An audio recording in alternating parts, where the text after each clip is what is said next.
when this topic was discussed with me, the first thought that came to mind was what was the advice that I have been given, which I hold dear. And two things came to my mind, both from my grandmother, one who told me decades ago that I can go and conquer the world if I want to, I just have to put my heart to it. And the second piece of advice also from her saying, I would need to watch my weight for the rest of my life, given the genes that I have. And the second part, of course, is what would I say to my girls? I'm a mother of two young girls. What would I say to them? A lot of the same that we are perhaps in agreement with as parents, whether it's boy or girl. Believe in yourself, love yourself for who you are. Along with that, I would tell my girls about key moments that have shaped us, shaped me in particular. Nirbhay or Jyoti Singh, how we all walked together, marched together, the story of, say, a Soni Sori. So there's just so much that all of us can bring to the table when it comes to what we can do with our daughters and all the advice that we were given and how we would tweak that for generations ahead. Let me get started right away. Very fortunate to have a stellar panel right here. Leila Seth, ma'am, if I could just say to you, to all these girls sitting here, these women sitting here, and all the others who will hear you, if there's one thing that you would say to finish the sentence, listen up, girls, what would it be? Don't be afraid, but be aware. That's very important. Because, of course, you need good education not to be afraid.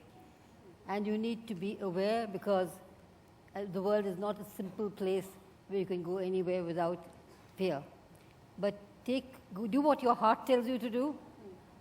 Listen to it.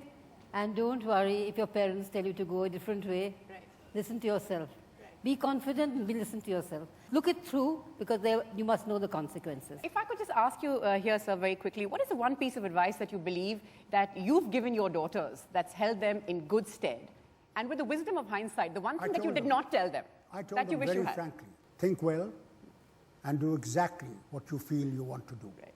Right. Don't be afraid, as her lordship has said, Right. that Right. we must never be afraid. Right. And think before you leap. Think That's all before I you said. leap. That's all about it. Right. Raghu Rai, as someone who's sort of seen India's daughters, India's women through his lens, and is also the father of young girls, what is the one thing that you believe that your daughters ought to take, or the one message from you that you believe that your daughters ought to carry to become the kind of people that you hope they do? Well, that one message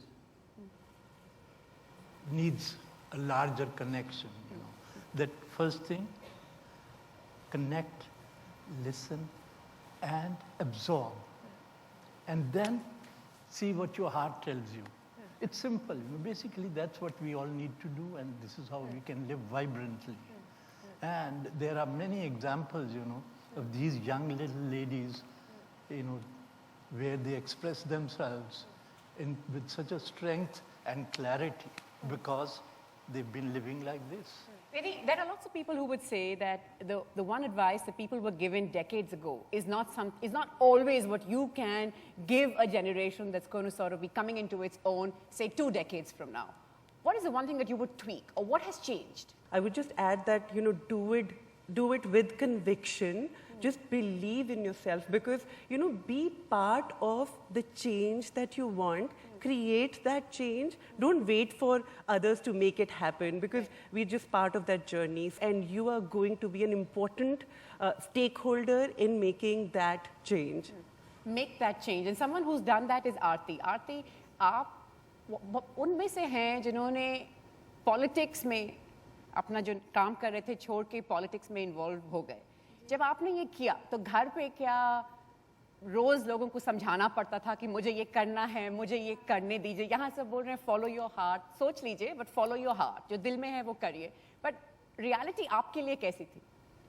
मैं पहले job करती थी bank में, लेकिन जिस society को मेरा ज़रूरत है मैं अभी उसी सोसाइटी में काम कर रही हूँ.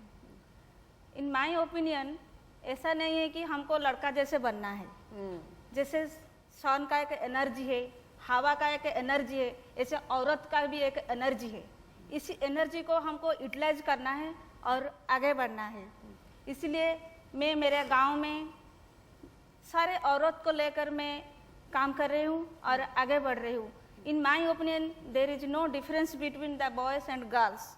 In my panchayat, I also implement स्वतंत्र महिला ग्राम सभा करती हूँ और उसी हिसाब से जिस क्षेत्रों में एजुकेशन और स्वास्थ्य और एक्चुअल वुमेन एम्पावरमेंट ग्रामांचल की ज़रूरत है को वहाँ के मैं काम कर रही हूँ और उसी हिसाब से मैं आगे बढ़ रही हूँ जी। और ऐसी स्टोरीज है जो बहुत और लड़कियों को इंस्पायर करेंगी इस देश में।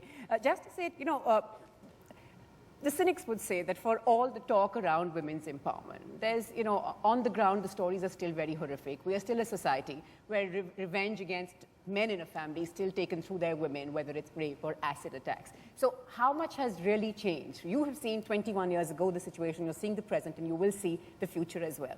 Where do you believe we are? Is the glass half full, half empty? I think that the laws have changed. I see for myself, I'm 85 years old, so I've seen a lot. And I can see that the laws have changed, but the mindsets have not changed. And it's a slow process changing mindsets. And unless we change mindsets, we're not going to get a real change on the ground. Because eventually it's the implementation of law. How do you implement it? It's the way people are, it's not something that will happen overnight. And I think for that you need education. And that's why I'm very keen that children, right from the start, when they, in nursery school, from there onwards, they should be taught that there's equality everywhere for girls and boys. Right. They should know that there's to be no difference between them.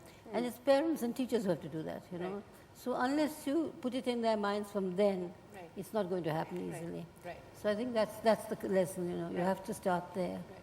And that's something that you did, Farooq. Of course, many would say that, more liberal and broad-minded families tend to do that. But did you ever have to reconcile the family, the home that you were bringing up your girls in, to the more conservative society that existed outside the boundaries of the house? Yes,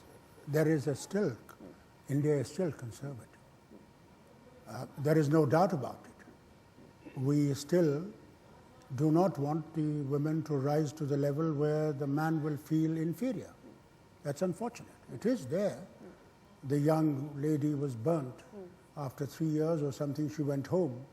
And her brother didn't accept her marrying somebody out of the caste. And these things are happening in the world, all over. And more so in the communities of India. And this will take time to change. It will change. There is nothing that will not change. But it hasn't come to that stage. That man must now realize that he has to give her that space, which is for her. See, we are incomplete without women. There is no doubt about it. But if we still feel we are God Almighty's, and they are down there, that has to change. If India has to move forward, and India has to grow to being the most important nation in the world, then the women's empowerment is very, very important. Right from the grassroots people to the highest sector. That doesn't exist as yet. That will take time. But we must continue to fight. The women's empowerment started somewhere in 1911. And still we are not reached that stage.